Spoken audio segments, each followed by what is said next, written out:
If you have any questions, anybody, or problems with Zoom, feel free to send me a private chat in the chat function. Thank you, Susie. Good evening, fellow St. Michael's parishioners and friends, and welcome to the first presentation of the 2021 Christian Education Ministry Series, Continuing Faith Journeys. We're especially excited because this year, all our presenters are, like most of you, fellow parishioners and friends. We have educators, we have doctors, we have teachers, and tonight we're featuring celebrities. I am Greg Scher, and my guests tonight are Mike Baldwin and Sue Van Oss. In this segment, we'd like to explore various aspects of faith and belief, as well as our own personal faith developments. Faith and belief are often thought of as being two names for the same thing, but there is a difference. One attributing a sense of confidence in something, and the other donating a commitment to action. For example, I might believe that Kansas City is going to win the Super Bowl, but if I have faith in that belief, I would bet $1,000 on them. And I don't have that kind of faith. But I'd like to begin with the single most important element of our Christian beliefs, the resurrection faith. To quote from Ehrman's History of Religion, the key to understanding the growth of the early Christian movement is the reality of the resurrection of Christ. It is hard to conceive that would have been any Christianity without a firm belief in the early disciples in the bodily resurrection of Jesus. They were convinced that their master had conquered death and had appeared to many of them in person. Only the resurrection faith explains how the small, motley, demoralized group which Jesus left on earth after his resurrection could have developed enthusiasm to sweep all obstacles before them in their bold worldwide mission.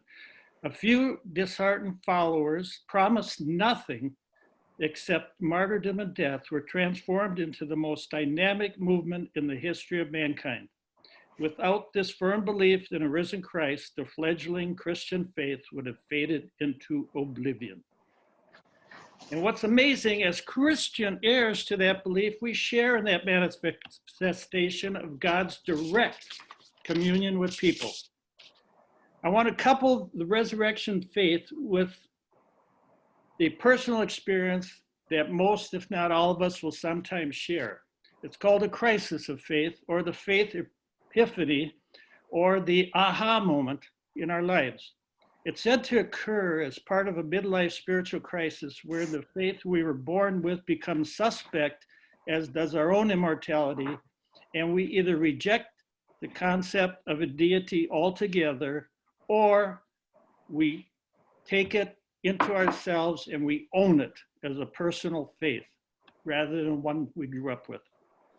So at this time, I'm going to introduce Sue, and she is going to talk to us about her personal faith journey. Thank you, Sue. Thanks, Greg. It's great to be here. Let's see, personal faith in 4 minutes or less. I don't know, but I'll give it a try. I grew up Roman Catholic. My parents were Roman Catholic in Green Bay, Wisconsin. It was a very Catholic town. Not as much anymore, but we belonged actually to 2 Catholic parishes, not one. We belonged to the Catholic parish that my parents grew up in, which was in downtown Green Bay, and they no longer had a school, so we also belonged to a second Catholic parish where I went to grade school. So we'd go back and forth between both parishes, and they supported both parishes. Our faith was really based on relationships. We didn't have the kind of the stereotypical growing up with nuns who slapped you on the knuckles. I didn't have that experience. We had a wonderful childhood, my siblings and I, growing up in the Catholic grade school with wonderful nuns who really were role models. They were leaders. They were the teachers and the principals of the schools that we attended. And they really became a part of our life. We had nuns and priests over all the time for holidays, for birthdays. My father, before he worked for the Packers, owned a restaurant and a catering business. So he made food all the time. and would always invite the nuns and the priests over. So that was really part of our growing up, being in relationship with those people of faith who shared their faith with us as young people. We practiced our faith in our home with, saying meal grace and praying the rosary and all of those things. But it was really a relational faith that I grew up with, learning who Christ was and what it meant to be a Catholic by being in relationship with other people who also held those same beliefs. So I went to Catholic grade school and all girls Catholic high school, Catholic college, Catholic graduate school. And when I was in college, I was in pre-law, that I was going to be a lawyer, started volunteering at a Catholic parish in their Christian Ed program, and had my aha moment and realized that I wanted my life to be one of ministry and one of serving others in helping them learn more about their faith and have that relationship with Jesus in their lives. So I switched my major, ended up graduating with religious studies, and right out of college started working full-time at a parish in 1987 in Christian education, and that has really been my passion ever since.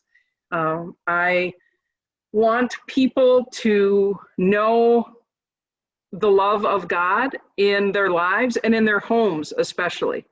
And as I led Christian formation programs, it was not so much about teaching them to memorize the prayers and the 10 Commandments and all the things that they should do at church. It was more the 167 hours of the week. What else did they do with those hours? I say that because I'd always start out every year with a jar of pom-poms that had 168 pom-poms in it. That's for every hour in a week. And then I take out one of those pom-poms and say, okay, if you're at church for 1 hour, that's one pom-pom. How are you sharing your faith and living out your faith the other 167 pom-poms, the other 167 hours of the week? That's what we want to help develop in the lives of children, youth, and adults. So, don't know if I'm over my 4 minutes, but that's just a little bit about how I grew up, and that our faith was one of relationship, building relationships and knowing Christ in others.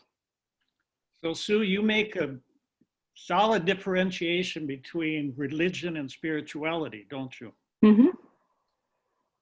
Absolutely. Absolutely. Good. Thank you. Mike, are you ready? Fine. Okay. Excellent. Let me start out by dispelling any and all rumors to the contrary. I was not born in Baton Rouge, Louisiana, nor in Little Rock, Arkansas. Rather in the UK, and lived in England until I was in my very early 20s. My mom and dad did not go to church at all. They were not churchgoers. Looking back, a number of years later, I realized that they actually led Christian lives, but going to church was not a part of that life. And so really, I had no early experience of church, except when I was 5 years old, my folks had me go to a Catholic kindergarten. It was the only school in the little town I lived in that would take 5-year-old children. And the only thing I remember about that is my folks being particularly aggravated because I'd come home from a day at school and want to know why they weren't saying the Hail Mary in Latin whenever we sat down for a meal together. But I really didn't start going to church until my early teens, and I started attending a Methodist church, although I should have mentioned I was baptized into the Church of England when I was a baby. Why did I go to a Methodist church? Because my best buddy's family attended a Methodist church. and we used to go as a group together on Sunday morning. That's where I first learned to play the organ. The organist there offered to teach me for free. I'd had piano lessons for many years, but she helped me with the organ. Again, no real faith or even belief on my part at that stage in my life. And it really wasn't until I emigrated to Canada in 1963 that my faith journey really began. It was after Terry, my wife, and I had met in graduate school in Canada. She was, like Sue, born and raised a Catholic. Her folks were pretty strict and very devout Eastern Rite Catholics. And the first service I ever went to with Terry and her folks was just about the point in time that Vatican II was a reality, but the service was in Old Slavic. So needless to say, I didn't understand a single word of it. As our relationship developed, Terry and I decided that we were going to get married. And I had no intention of becoming a Catholic. And we realized that it would be probably an awfully difficult time for her family. She probably would have been ostracized from the family for doing it. So without telling Terry, I decided, hey, I at least owe Terry trying to find something out about her faith. And there happened to be a Catholic residence on campus of the university. I went to it. I asked one evening to see a priest. And this guy suddenly comes bounding down the stairs in a pair of blue jeans and a sweatshirt. And it turns out to be a man that I've been teaching undergraduate chemistry laboratory to for about a year. I knew the guy. He was Kevin Lynch. And the one thing I didn't know about him was he was Father Kevin Lynch. And to cut the story short, he and I started meeting weekly for about an hour and just beginning to swap notes on his faith. And after the first 4 weeks, I let Terry know what I was doing. She started to come with me. And I cannot say there was a bolt of lightning moment or an aha moment, but during the course of those times together, Christ entered my life and faith became a reality in my life. Father Kevin is a Franciscan monk. He remains a good friend to this day. He lives in Western Canada still. But this is one of those people that you meet that oozed Christianity out of every pore of his body. And it was exactly the kind of Christianity that Sue talked about. It wasn't the Christianity associated with the hour a week that we spend in church. It was the Christianity associated with what we do when we leave church, how we live our lives. Kindness, caring for and treating other people the way you'd like to be treated, loving your neighbors, supporting the less fortunate and oppressed in our society. It was that kind of ethic and that kind of demonstration of belief and faith on Kevin's part that really made a very significant difference in my life and became a very intimate part of Terry and I's lives together. So for many, many years, we worshipped together at Catholic churches.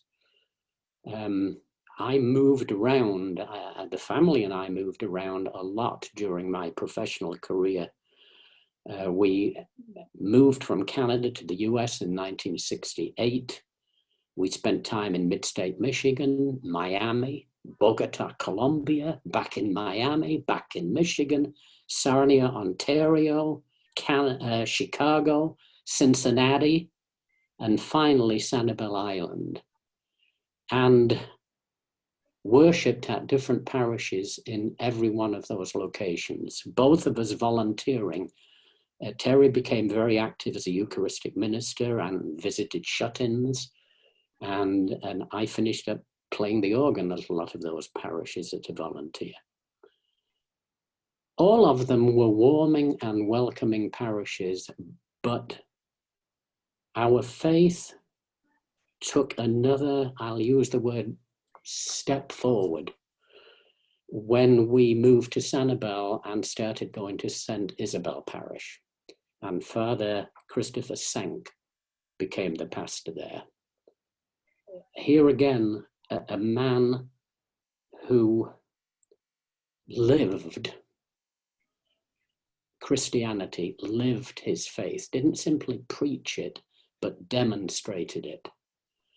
And for the best part of 13 years, we would go to church on a Sunday morning, and there was not a single time that any of us can remember, either of us can remember, when we walked out of church not feeling spiritually renewed, better than we went into the church in the first place, and more motivated to live our faith out in our daily lives.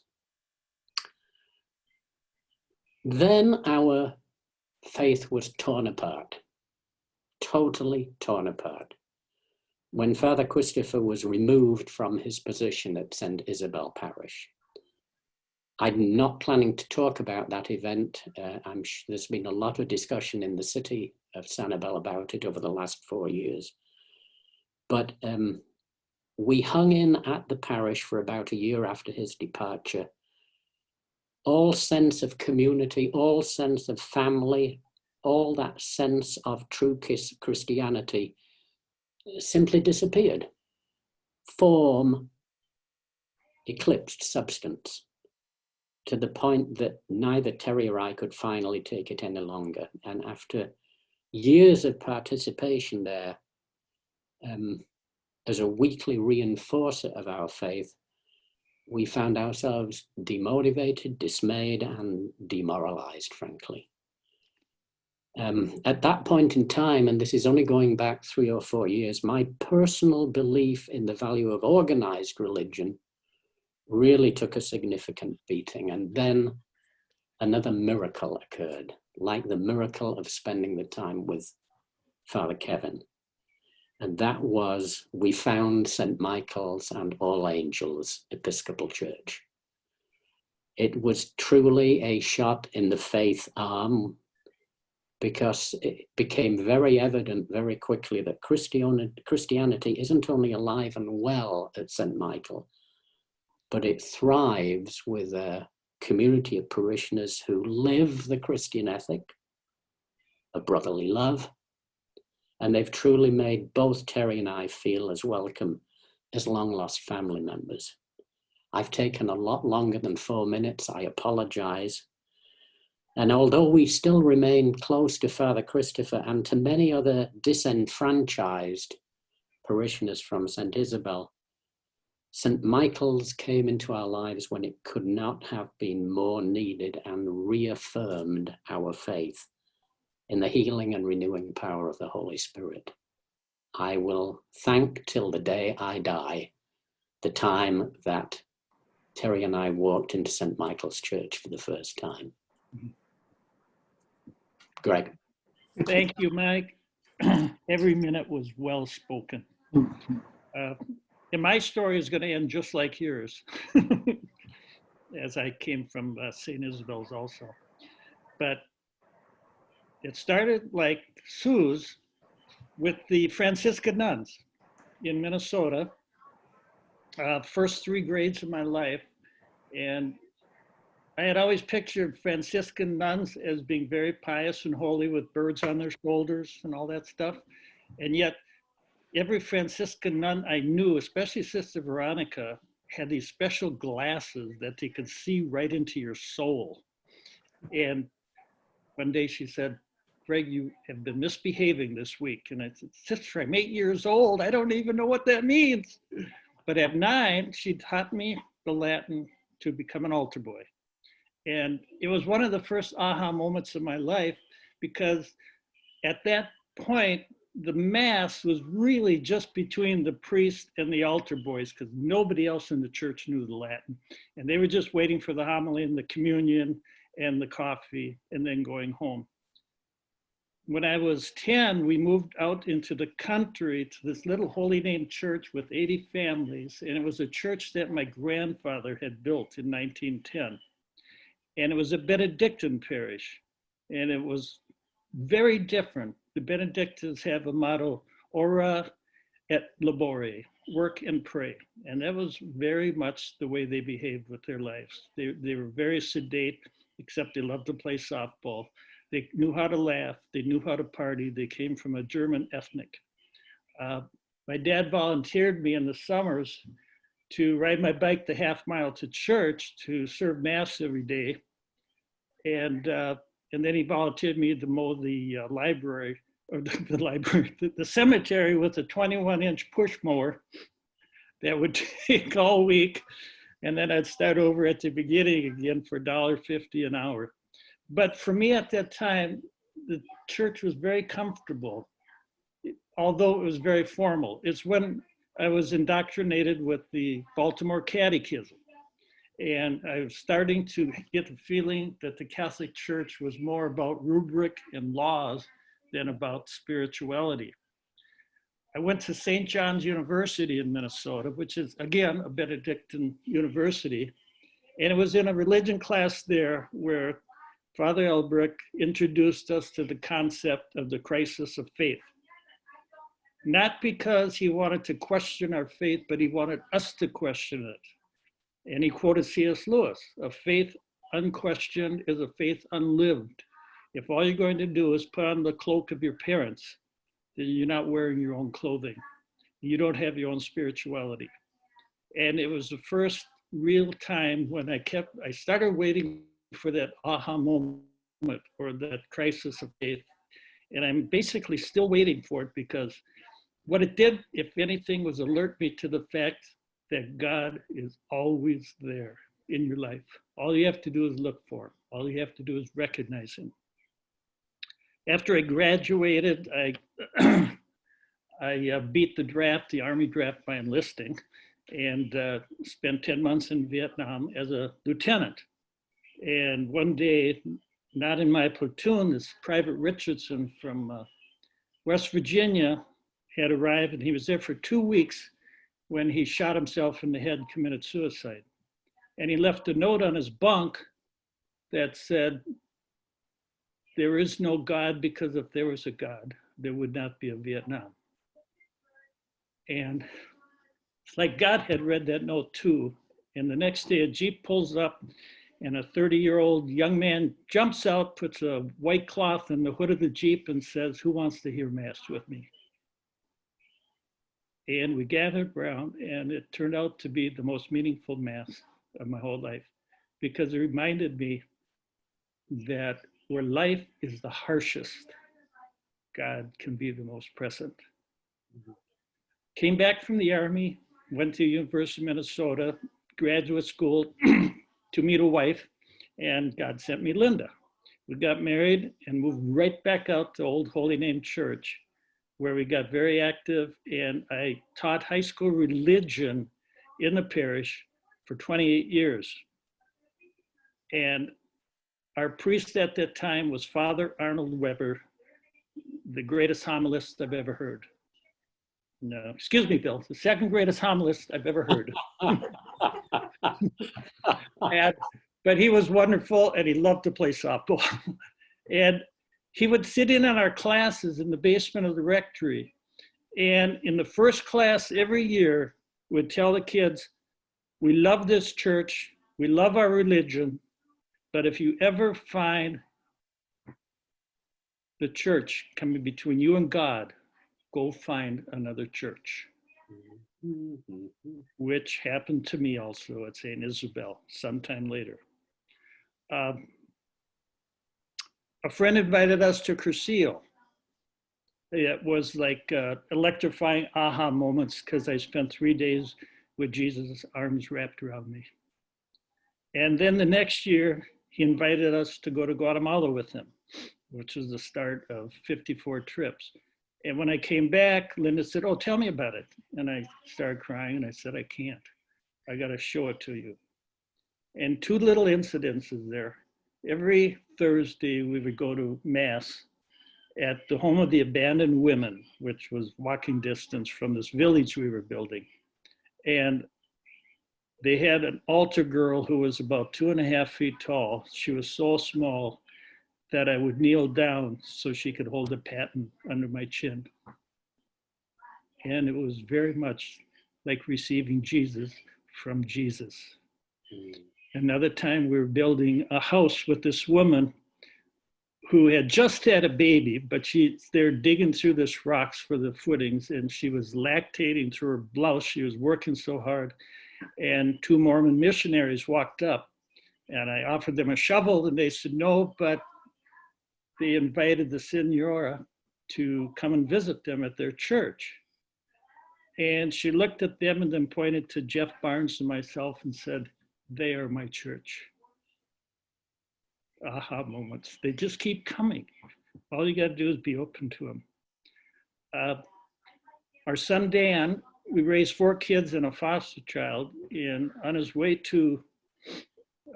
just before he started college, he was in a car accident.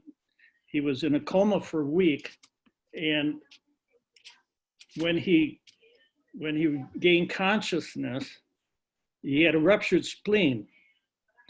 And the first person that stopped was this woman who she said, I have some health experience. And she looked at him and called 911 and said, he won't make an ambulance. You got to send a helicopter. The helicopter got him to the hospital and said 8 more minutes and you would have died. You wouldn't have made that trip. We're relating this to him. And he said, I know that woman. And he described what she was wearing, what color her hair was, even the belt she had on. And we said, you were unconscious, your eyes are closed. And he said, no, I saw her. That was my guardian angel. Big aha moment. Linda and our son Tom were in a car accident years later and were flown to the trauma hospital in Bethlehem. And I remember sitting by her bed. The nurses brought in a relaxed lounger so I could sleep next to her. She was in a coma for a month. And I would look outside the window and I could see this Star of David on the hillside above Bethlehem. And I would sing to her.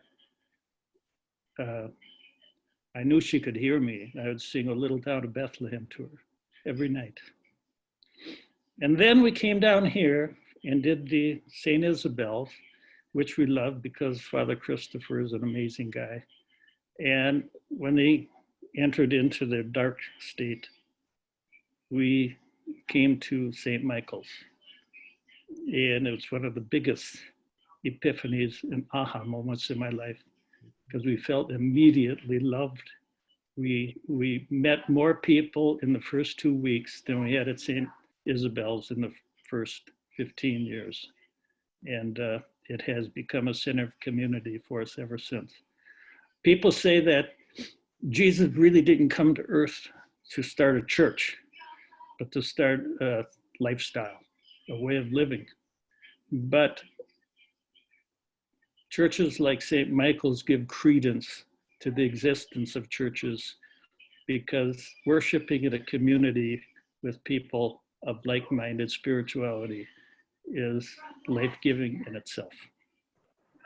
So to finish with, Frank Overton said, and most of you I hope have heard this, when you come to the edge of all understanding and are forced to take a step into the dark abyss of the unknown, either there will be something solid for you to stand on, or it is then that God will give you wings to fly. Faith is what keeps us going. Thank you. Susie, are you there? I am. That was wonderful, everybody. Thank you. Can we turn this over to you? Okay. All right. Would you like me to move everybody over? Sure, please. Sure. Okay. Here we go. And while you're doing that, I'll just share that you know, the both Greg's and Michael's experience of coming from a Catholic church, and then the aha, or the wonderful feeling that they got going to the Episcopal church, was the same for Bill and I when we left the Catholic church and decided to get married and moved to St. Paul, Minnesota, and started looking around and walked into the doors of an Episcopal church in St. Anthony Park, and we knew we were home. In just those few moments, the welcome we received from the pastor who welcomed Bill as a colleague, to all the parishioners who just welcomed us with open arms, and we knew this is the faith, this is the denomination that we wanted to spend the rest of our lives in. So, very similar experience. Yeah, thank you. I have yet to. At one point, I read that there were 660 canon laws in the Catholic Church, and that they pared it down after Vatican II to under 600. Well, that's a good start. But that was the same ecumenical council where the Catholic Church cordially admitted that people of other faiths can also go to heaven. So Yes. remember that? So yeah, we haven't run into that at St. Michael's. It's forgiving and welcoming, and we love it for that. Okay, are you going to entertain questions, Susie? There haven't been any questions, but everybody, if you can unmute yourselves if you would like to ask a question. If you don't want to ask a question, if you could remain muted so that other people can hear the questions.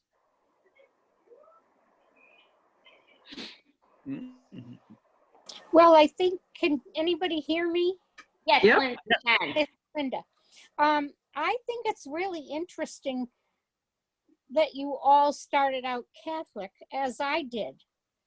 And I found many churches after I left the Catholic Church.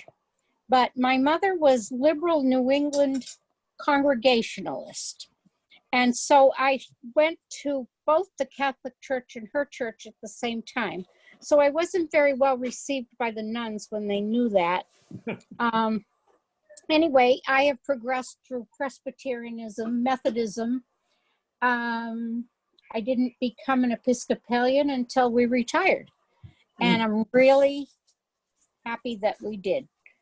It's just not just St. Michael's, but my church in Lewis, Delaware, St. Peter's, is just a real home full of caring, kind people. But I don't know whether our experiences are the contrasts or the age that we get to. That's it. Okay, thank you, Linda. I guess I should have pointed out that since I was baptized in the Church of England, in church, it only took me 75 years to come back home again.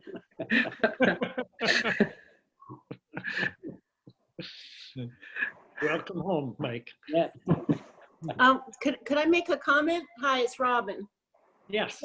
Hi, thank you all three of you for sharing. It was amazing.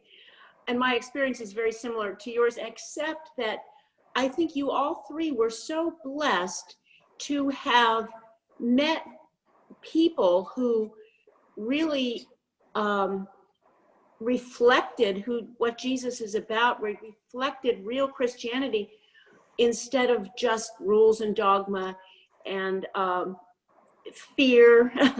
And that was such a blessing for all of you. And I appreciate you sharing it. It was wonderful. Thank you, Robert. Robert Heinlein, I was going to use this quote. He says, theology is searching in a dark basement at midnight for a black cat that isn't there. And I think sometimes religiosity can get in the way of spirituality. And it's easy to fall into the idea that if I follow these rules, as we used to do in the Catholic Church, you know, your Easter obligation and confession at least once a year and all those things, that you're doing the right thing. But it really isn't enough, because if you really believe in that resurrection theology, I think we should all become charismatics, because the love of God would just fill our souls so much that we couldn't hold it. So thank you, Robin. But I think you're right, Robin. You know, unfortunately, a lot of people didn't have those positive experiences, you know, in the Catholic Church, with the amount of abuse that went on, and in many denominations, you know, so it truly is a blessing, and having to realize that not everyone had those experiences. You know, some had very difficult experiences. Yep. Yep. And they walked away from the church altogether. Mm-hmm. Yeah.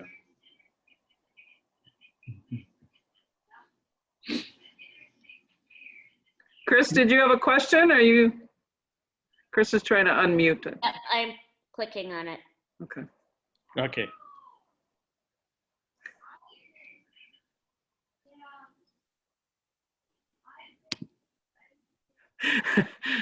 Click.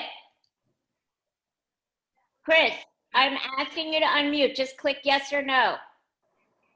Click. Unmute. Thank you. There you Thank go. you. Thank you. There you Thank go. you. I've lost all the little things at the top of the screen. I just wanted to thank all three of you for what I find one of the most moving discussions of development of faith in a long time. And you are all very articulate and candid, and it was very, very special. Thank you very much. Thanks, Chris. Still clapping. Are there any questions for any of the panelists? Bill, do you have any theological questions for us? Sure, put me on the spot. No. That would put us on the spot.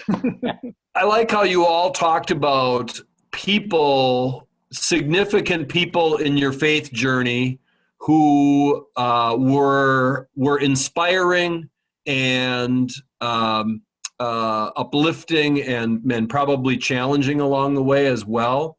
I think those kind of stories invite all of us to reflect on the people that God has placed in our lives who have been inspirations in the faith and helped to inspire and shape and form us. That's really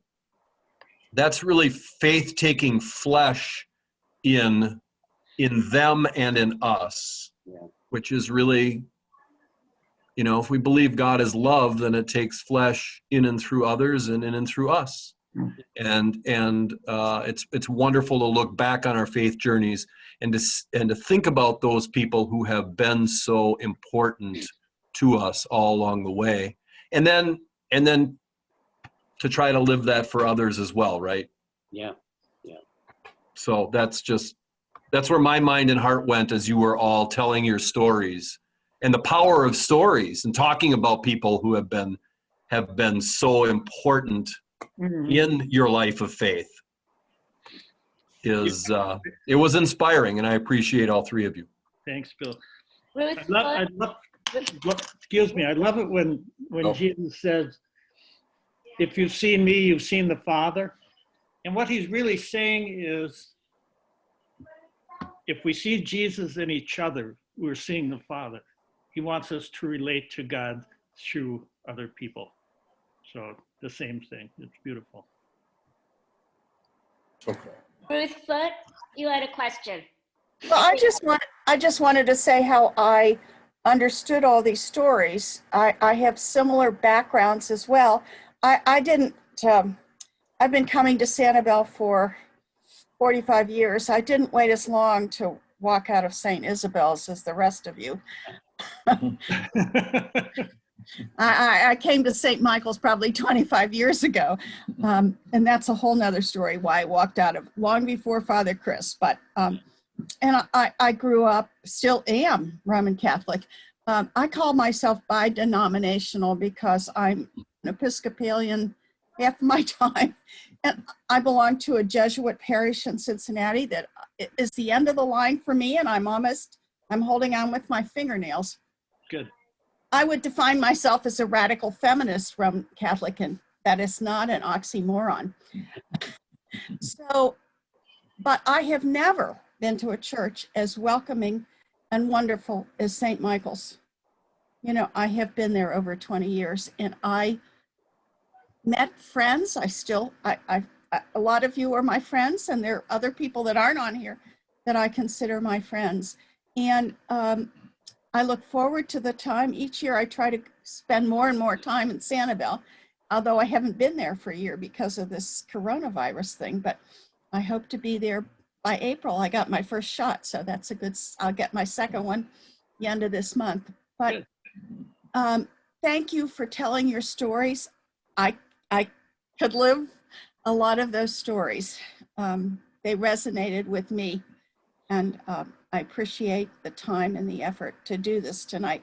Stories are what make the difference. When people tell you their story, you become close to them. And when I tell you my story, you feel closer to me. And that is what I think makes the difference. Thank you. One of the things that has struck me about this evening is how this has been developing over the last 3 or 4 years, with more and more of the forums being people talking about their Christian walk. It's as if the Holy Spirit has been pushing us in this direction. We seem to have fallen right into the middle of it, and I think it's a wonderful place to be. Yes, it is, Doug. Go ahead. Amen, Doug. Thank you.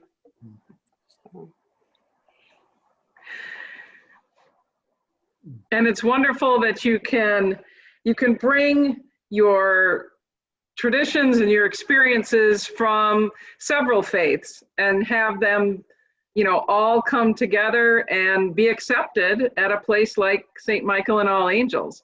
I think that's one of the best things about the Episcopal Church is it welcomes all. And, you know, we have the big Episcopal Church welcomes you, those signs that are rusting in some parishes, that was the big logo in the 80s, you know, the Episcopal Church welcomes you, but it really is true. It is one of those denominations that truly accepts people from wherever they came from no faith, from different faiths, from cradle Episcopalians. You're not treated any differently based on your past experience. Can I just add a little bit to say that I think I keep wondering why St. Michael's is so wonderful, and part of it's because we're older and people have really had long experience with their faith, and it's really matured and grown stronger and stronger as we've gone through various crises in life and changes in life. And, you know, I think it's just a beautiful thing that people at St. Michael's have all experienced a whole lot of hard things in their life, but they've come out such a solid, grounded faith. And that's just a beautiful thing to see. And you feel it when you come into that church. It's really true. To piggyback, oh, excuse me. I just want to say I thank you all for sharing, because I think that is what is so informative to people. When you hear other people's stories, you can say, oh yeah, you know, that really makes sense. I was there too. I can understand that. Thank you. To piggyback off you, Sue, every year I would take my religion class to a Black church in Minneapolis, Faith Temporal Baptist Church, and Dr. Willa Battle was the rector there. And I got to know her through business. We worked with her. It was a very poor church. And I always had to prepare a 5-minute homily, because if she saw me, she would call me down and make me speak. But one day, and the jaws on everyone in my class dropped when she said, we had a good collection last week and we are able to send $12 to our mission church in Haiti. And I've taken that with me forever, that Yeah. it's not how much you give, it's just, are you willing? Are you willing to give anything? Yeah. Ralph Clark, you had your hand raised.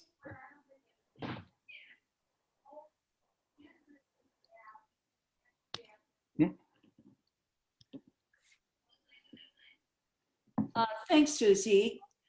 One thing I just wanted to comment on with our three presenters here with their beautiful stories. They all mentioned these people, and I had a similar experience in my life. After my aha moment, I was very, you tend to look back, or I'll speak in the first person singular. I look back at who had brought me to that point. And I call those people, Greg, my stepping stones. Mm-hmm. And I think as we go to bed tonight, it's really amazing to think about the stepping stones that lead us to the place where we know Christ. And it's beautiful, and you all did it so beautifully tonight. I don't know how you did it without being more emotional, because the stories are beautiful. So we all appreciate your willingness to share. Thank you so much. Well, I did it by having in my my two things that mean a lot to me. This is my rosary that's actually was made of rose petals from my mother's casket. A woman dried the roses and then made beads out of it and made rosaries for all of us. And then my Anglican prayer beads that I use every night. So kind of a melding of my life that I hang on to and treasure. Yep. Pet stones. And it was not by accident that I've got a photograph of the Canadian Rockies behind me, because it's a reminder of Father Kevin. I didn't mention that he married us. He ran an interfaith retreat house near Calgary, Alberta for many years and still lives there. And God bless him, he met us in Banff about, almost 5 years ago now, and walked us through our wedding vows again on our 50th anniversary. Oh, boy. It was a very, very special moment that he was able to do that. So, wow. Damn. Looking at that photograph helped me as we talk tonight. Mike Baldwin, can I ask you to say a little bit about, you've been involved in church music your whole life, or for a long, long time. Can I ask you to say a little bit about the place of church music in your faith journey and in your life of faith? Yes. Well, certainly back in the time when I was a teenager in the Methodist Church, I mean, music is a very integral part and has been for a lot of years of Methodist worship. So I was used to the idea of a church where hymns were sung very lustily by the entire congregation, and it was a very integral part of worship. Then when I first started to go to a Catholic church, and again, this was mid-60s, at that point in time, music was not nearly as much a part of Catholic worship as it is today. And in all honesty, in that faith journey, as Terry and I moved from parish to parish, there were some parishes where music played a much less important role in the service as others. But I think most, I'll use the word contemporary, Catholic priests now recognize and understand the tremendous value that music can bring to one's worship. I mean, heavens above, you only have to go back and look at the monasteries of old, the beautiful music that was written, the chants by the Gregorian chants and so on. Music for the very longest time was such an intimate part of Catholic worship, but it was not a congregational role. It was only a role for a select group of people. I think now, certainly during Father Christopher's time at St. Isabel Church, music was an essential component of the service. And he personally participated in the choice of hymns and urged the congregation to recognize music as an integral part of worship. So I think over the years, the Catholic Church has mutated from a time 50 years ago where, well, we'll sing if we absolutely have to a point in time now where it is viewed in most parishes that Terry and I are aware of, that it's an intimate part of the service. And I think from an Anglican Episcopalian standpoint, whenever Terry and I get the chance to go back to the UK, we always go to a Church of England cathedral. And thinking of an aha moment, I thought of one that I hadn't thought of in a long time. Terry and I happened to be in London one year on Easter. It was when my folks were still alive. We were visiting them on a fairly routine basis. We'd taken the kids over, and by this time, the oldest of our children, our oldest son, was like 17 or 18. And the kids wanted to go to Madame Tussauds, and they had been to church with us on the Easter Sunday morning. So we said, okay, you guys go. And we just happened to be walking by Westminster Abbey at the time they were starting choral evensong. So I looked at Terry, who you can't see, but is sitting just off to the side of me here. I said, what the devil, let's go. And totally surprisingly, they sat us in the choir stalls, right next to this boys and men's choir, who sang some of Benjamin Britten's music. Terry will vouch for the fact I wept. I wept. It was so unbelievably beautiful. No one could possibly believe that Christ did not exist at that time, that our lives were meant to be guided by faith by the Christian faith. It was an aha moment. It really was. So yeah. Thank you. Thanks for that. And we'd really encourage all of you to spend a few minutes tonight or tomorrow or the next days just recalling your aha moments. Who are the people in your faith story that come to mind? What are the experiences, the events, the things you've attended, the experiences you've had? And bring those to mind, because sometimes they get kind of pushed out of our memories in the midst of everything else, but they can really give us joy and give us hope, just spending some time recalling those. Yeah. I want to thank everybody for coming tonight.